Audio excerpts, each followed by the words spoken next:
Hello, I'm Samantha Anderson, Director of Communications for Newton Public Schools, and I'm here with Superintendent Dr. Deb Ham, and we're here to give you a quick recap of some of the highlights of Monday night's Board of Education meeting. Before we get started, as always, feel free to leave any questions in the comments section, and we'll get to them as soon as we can. So first of all, there were 2 approvals in regards to credit hours for graduation for some programs. Can you just let us know what those were?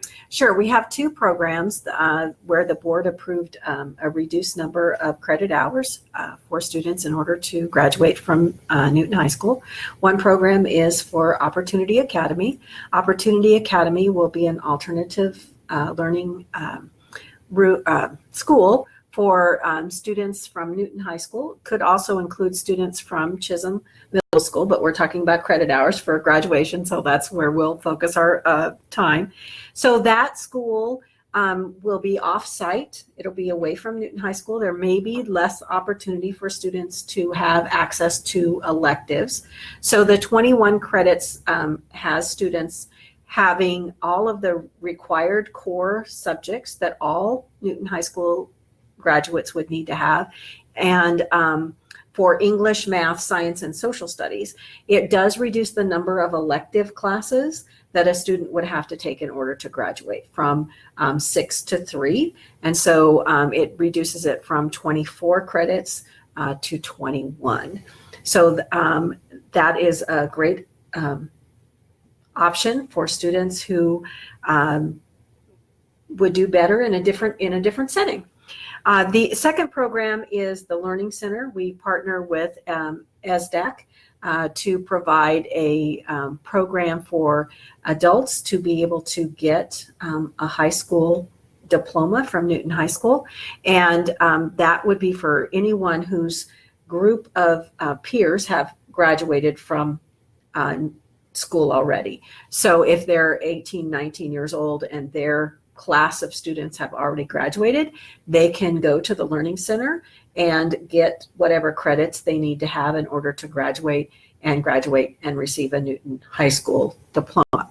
So it would be the same thing for them, only for this requirement, it's for, persons who have reached the age of 21, and it's called a 21 for 21. And they have, at age 21, can reduce the number of credits needed to 21 hours.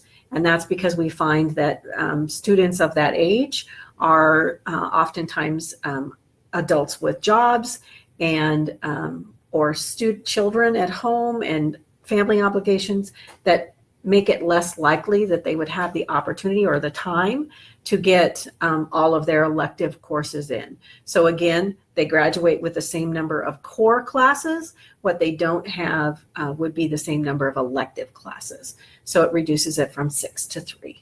So 21 for 21. Okay.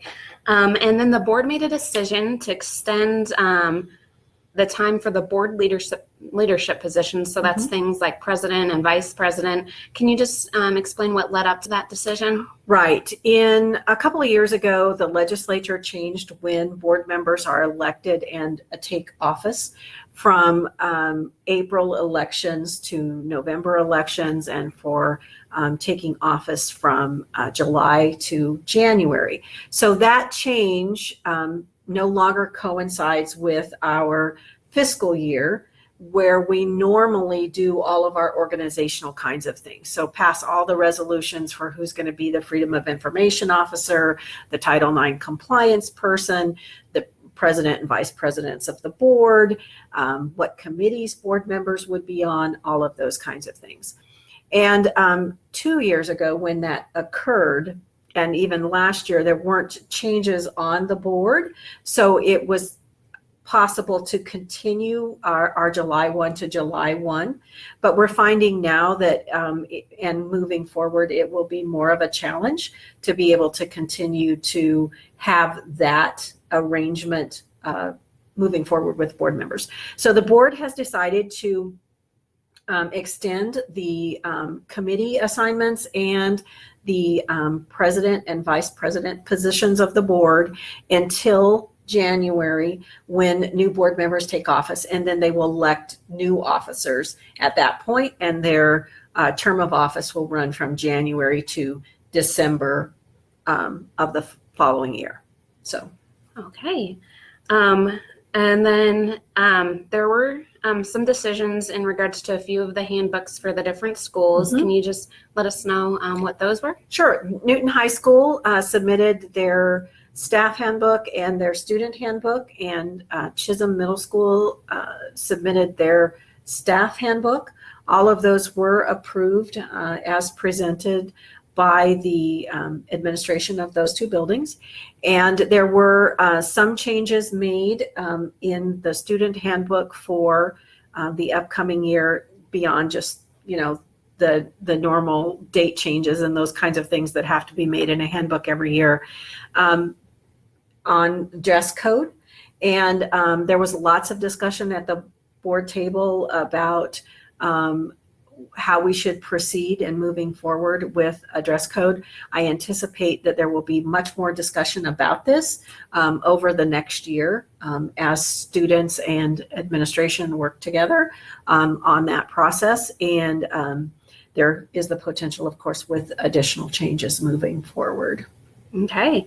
There was also a decision in regards to land. Can you just give us a short update on that? Sure. The board met in executive session to discuss land acquisition, and when they came out of executive session, made a motion to authorize me to sign an agreement between a landowner and the district, and we will be executing that contingency agreement for the purchase.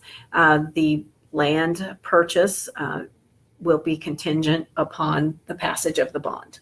Okay. So we're excited about that. I hope to be announcing more about that soon.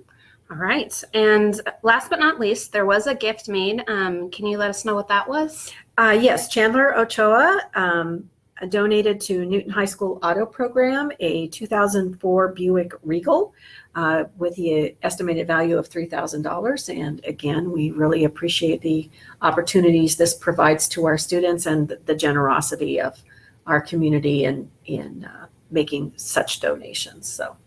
Okay. Well, that's all we have for you today, but our next meeting will be July 8th. And it will be at the district office here at McKinley. Again, if you have any questions, feel free to leave them in the comments section. And thank you so much, Dr. Ham, for being here. And Absolutely. thank you for watching.